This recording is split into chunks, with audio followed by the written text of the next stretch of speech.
retomamos hoy este estudio con Mateo. Entonces quería en estas 3 próximas semanas estudiar Mateo, luego la persona de Marcos y de Lucas. Juan ya lo habíamos visto antes, ¿no? Y así pues tenemos por lo menos los 4 evangelistas ya cumplidos, ¿no? Así que de Mateo quería tratar hoy sobre un tema que me parece muy importante. El tema sería Mateo de enemigo público a seguidor de Cristo. Y el texto es Mateo capítulo 9, versículo 9. 9 de Mateo, que dice: al irse de allí, Jesús vio a un hombre llamado Mateo sentado a la mesa de recaudación de impuestos. Sígueme, le dijo. Mateo se levantó y le siguió. No es que sepamos mucho sobre Mateo, es más bien que como el primer libro del Nuevo Testamento lleva su nombre, como Evangelio de Mateo, y tiene textos famosos como el texto de las bienaventuranzas, el sermón de la montaña, y estamos más acostumbrados a oír su nombre, ¿no? Pero no sabemos mucho de su persona. Sabemos algo, ¿no? Pero Mateo es como el vecino que lo vemos casi a diario por el barrio o bajando el ascensor. Nos saludamos afectuosamente con el famoso ¿qué hay? Pero no sabemos apenas nada de su vida, ni de su familia o trabajo, no sabemos sus preocupaciones, ¿no? Así es Mateo, más o menos para nosotros.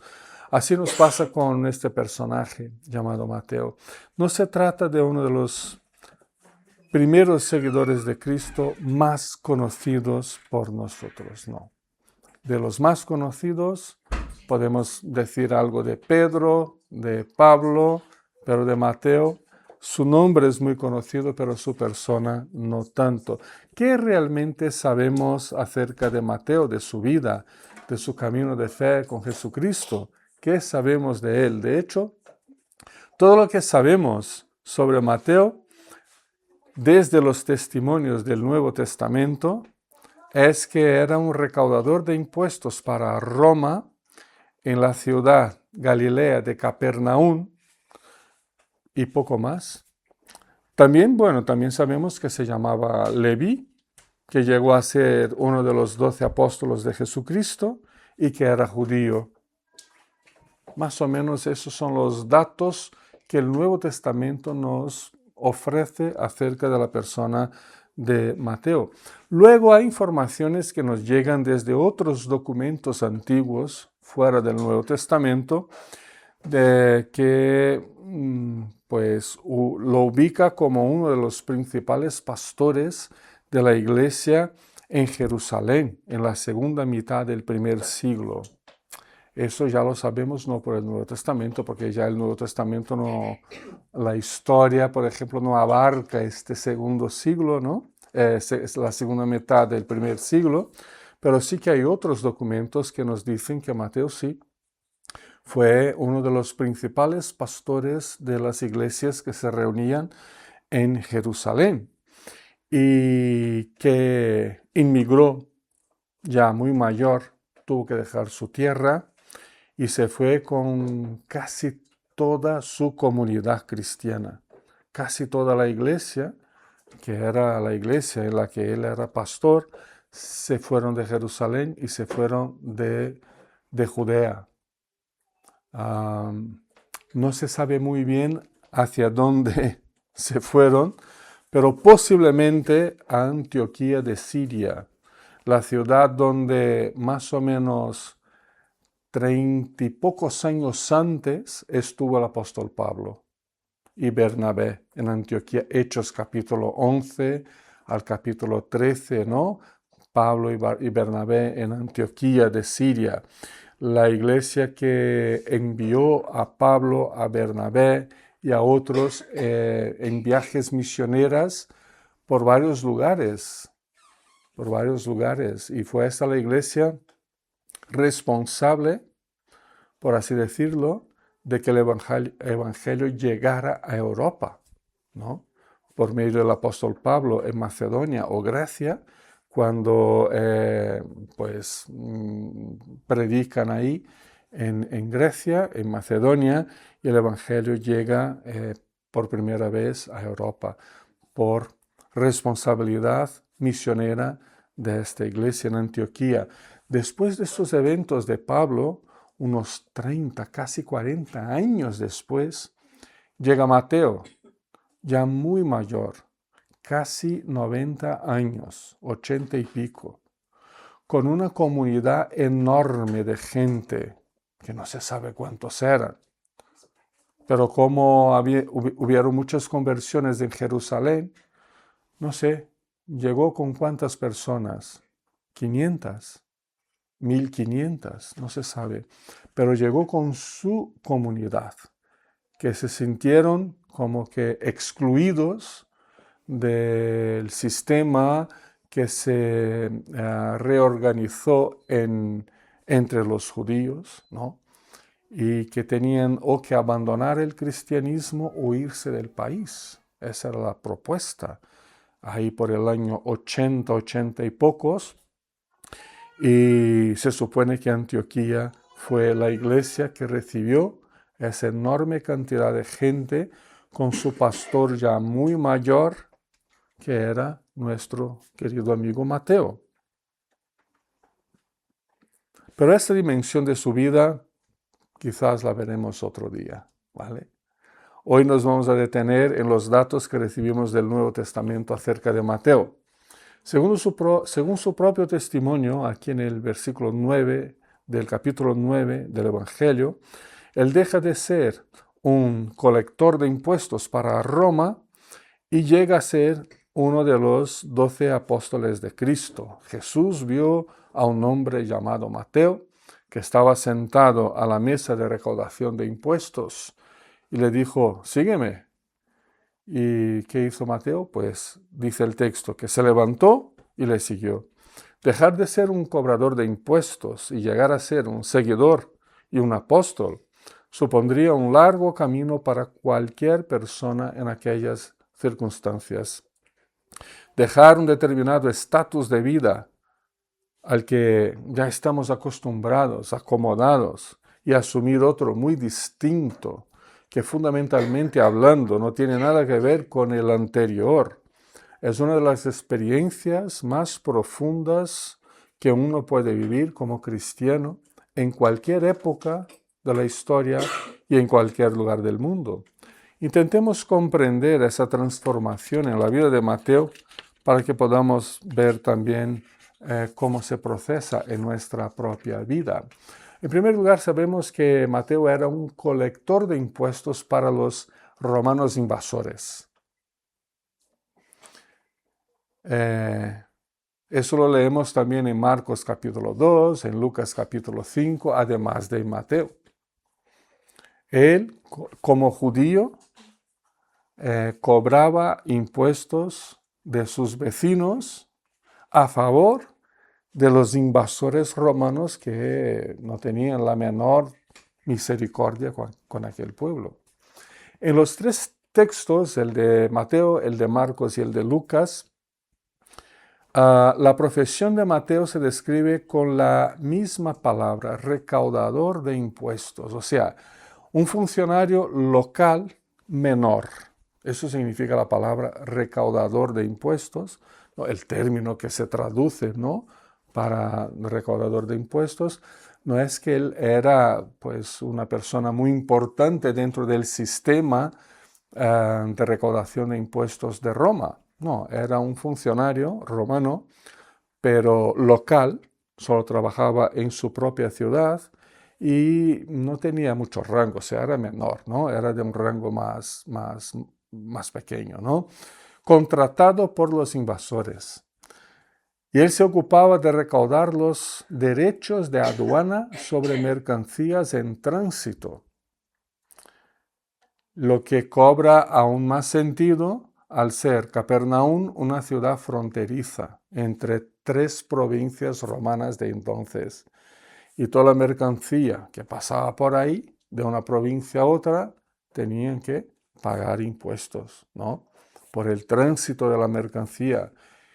Y Mateo era uno de los que estaban ahí pendientes de recaudar estos impuestos. A los recaudadores de impuestos judíos, contratados por los romanos, y que no siempre eran honestos, no siempre eran honestos porque no tenían que, por ejemplo, si Roma decía, pues tienes que darme 1.000 euros cada día de impuestos, él podía recaudar lo que quisiera y el excedente era suyo, ¿no? Además de su salario como funcionario. Entonces, la mayoría de ellos no eran nada justos con sus vecinos. Por eso los llamaban publicanos. Publicanos es una palabra un poco, a veces difícil de traducir, pero sería más o menos como enemigo público, ¿no? El enemigo público número uno de su pueblo era Mateo. No era una persona que tenía amigos. Sus amigos de infancia pues ya le tenían odio. En cuanto a eso, creo que es digno de nota que los recaudadores de impuestos locales como Mateo, que no se dedicaban a la recaudación en toda la provincia, solían ser lugareños familiarizados con el estilo de vida local. Los romanos eran listísimos, eran muy listos en eso, porque ponían a gente del lugar, que conocían los hábitos de la ciudad, más o menos el estilo de vida de cada vecino, para saber cuánto podía cobrar. No era uno de fuera que estaba ahí sin conocer muy bien la gente del lugar, ¿no? No, era un lugareño familiarizado con el estilo de vida de las familias, con la dinámica vivida por las familias del pueblo, y más o menos sabía, bueno, este gana más que el otro, entonces le cobro más a ese. Él sabía lo que tenía que cobrar de cada uno, ¿no?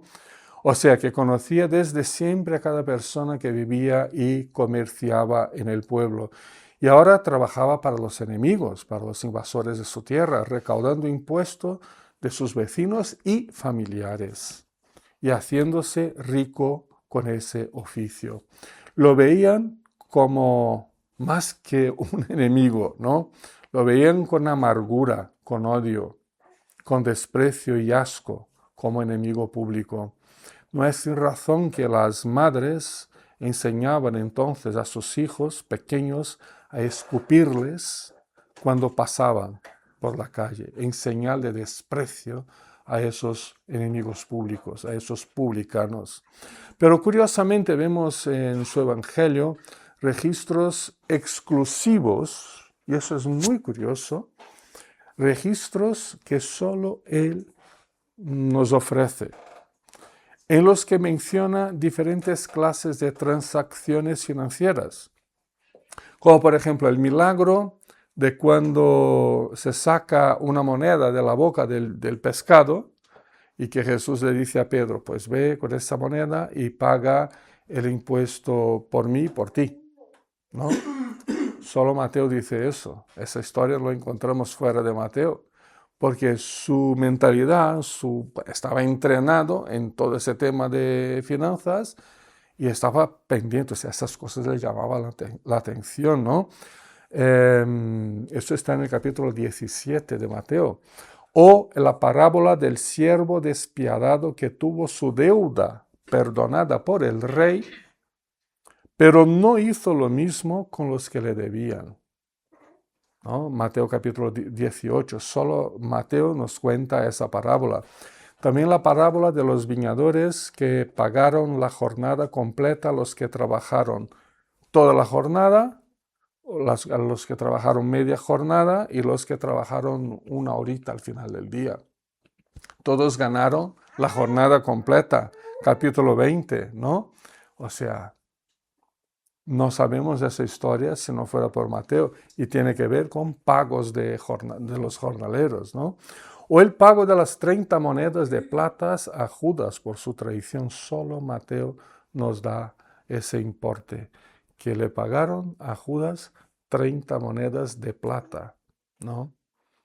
O la gran suma de dinero que los sacerdotes les dieron a los guardias tras la resurrección de Cristo en el capítulo 28, cuando sobornaron a los guardias y le dieron una gran, dice el texto, gran suma de dinero.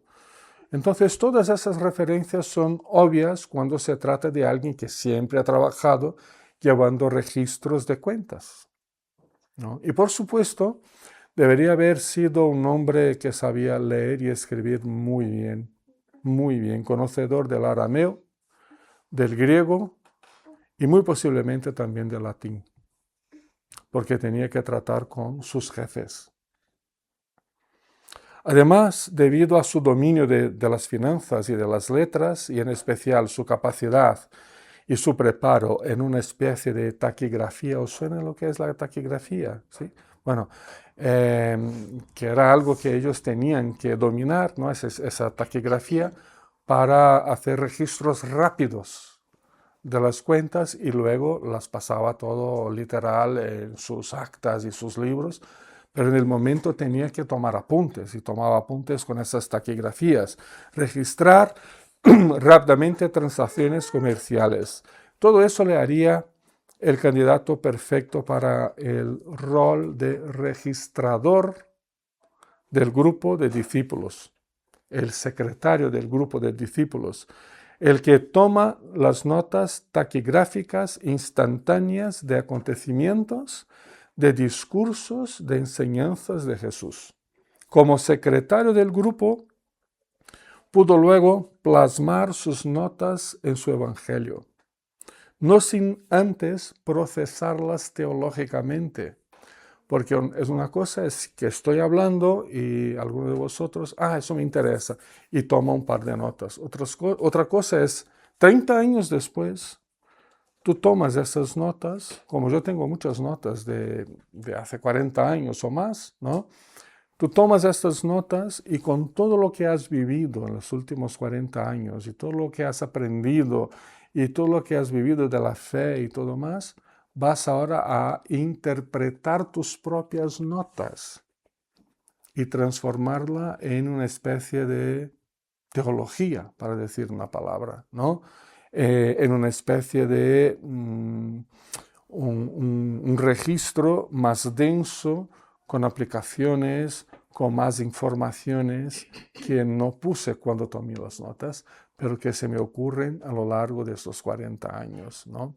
Más o menos así se forma entonces el texto de su evangelio. Y desde esa perspectiva, el versículo del capítulo 13 es un versículo muy curioso.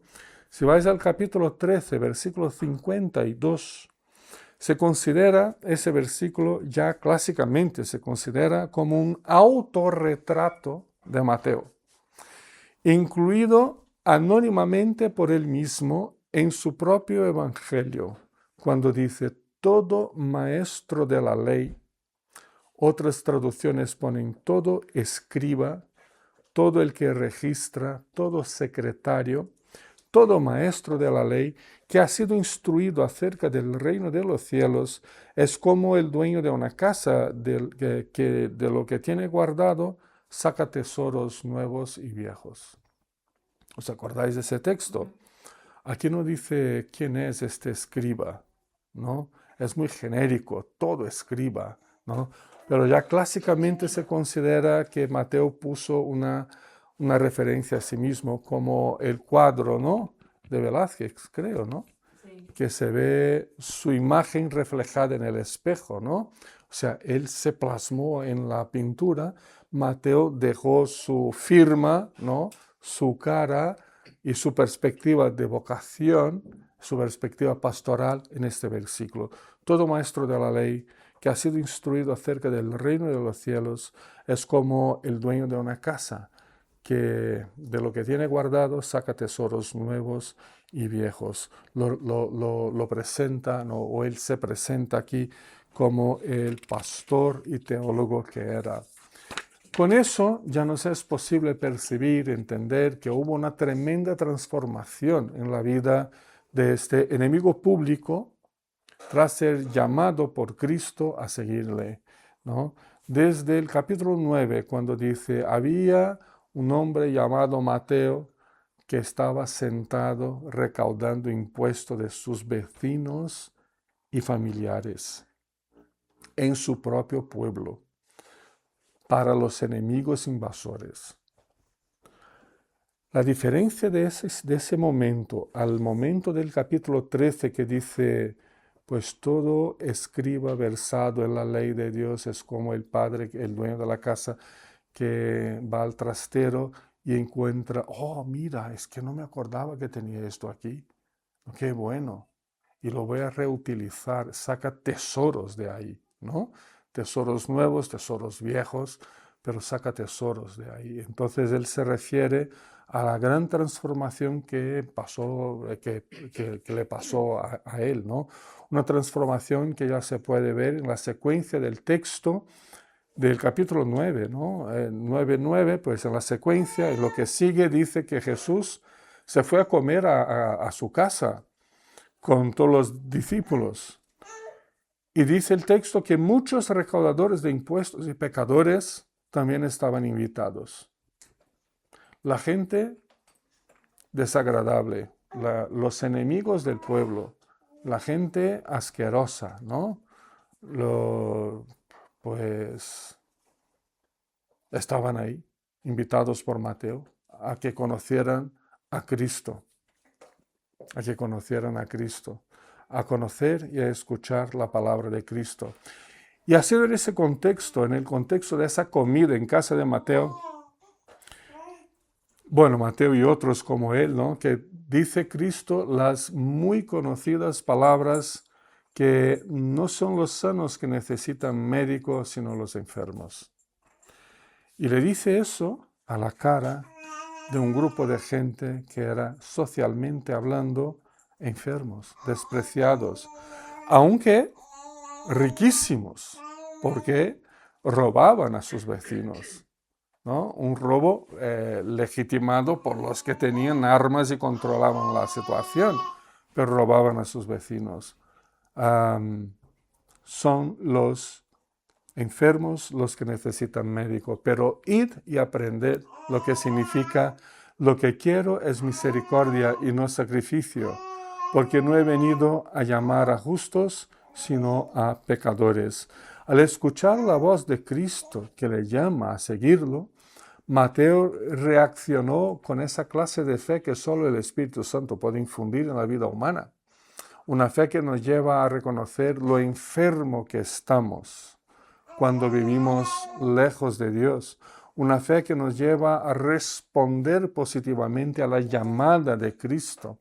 Y una fe que nos conduce día tras día por los caminos de la palabra de Dios. Esa era la fe que Mateo demuestra aquí, luego, después de levantarse de la mesa donde recaudaba impuestos e irse con Jesús, ¿no? Mateo se reconoce como el enfermo espiritual que ya había probado toda clase de sacrificios y de obras personales para ser aceptado por Dios. Él decía, yo soy el principal de estos enfermos, ¿no?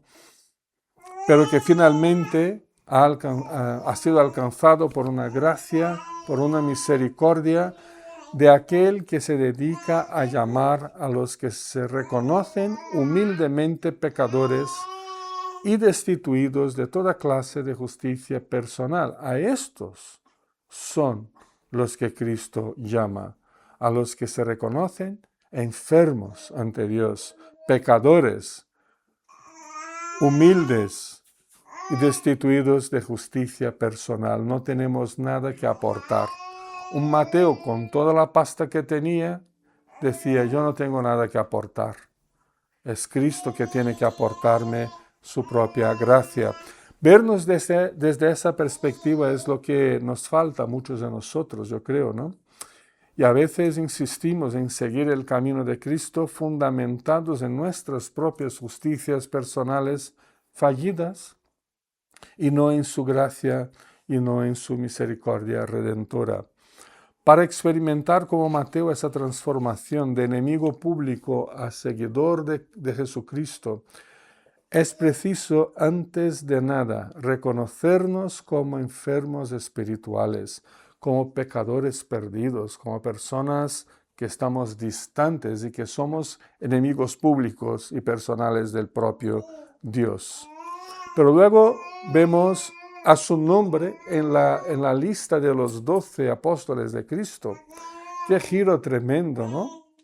Ahora lo vemos como uno de los 12 apóstoles. Qué testimonio tremendo para sus familiares y para todo el pueblo de Capernaum. El que nos cobraba, ahora nos sirve. El que nos robaba, ahora nos enseña el camino de la gracia de Cristo, ¿no?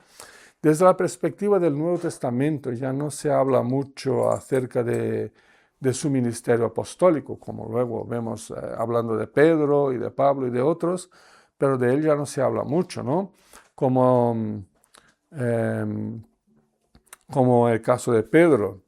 Pero el hecho de ser parte del grupo de los apóstoles de Cristo es suficiente para que se cambie nuestra perspectiva acerca de Mateo.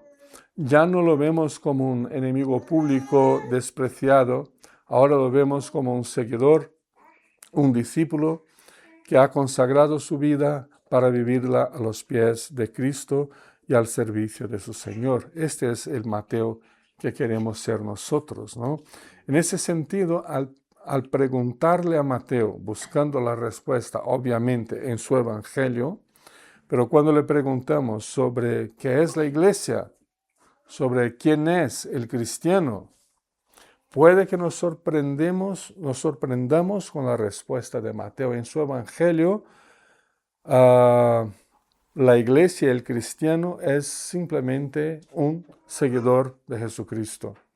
La idea de seguir a Cristo en el evangelio de Mateo se traduce casi siempre por la palabra discípulo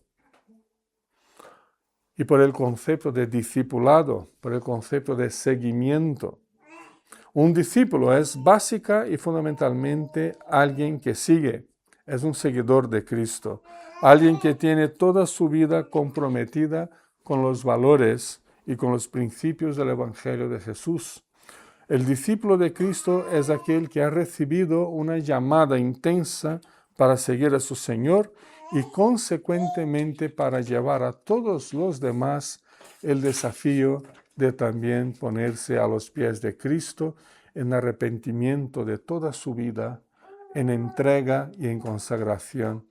Y es por eso que las últimas palabras de Cristo registradas por Mateo en su Evangelio nos exhorta a cada discípulo, a tú y a mí, a ir por entre los seres humanos haciendo nuevos discípulos de Cristo. ¿Quién ha sido Mateo? Pues hoy vimos una importante perspectiva de su vida, la transformación de enemigo público a servidor de Cristo Jesús. Desde esa perspectiva me pregunto, ¿hay esperanza para nosotros?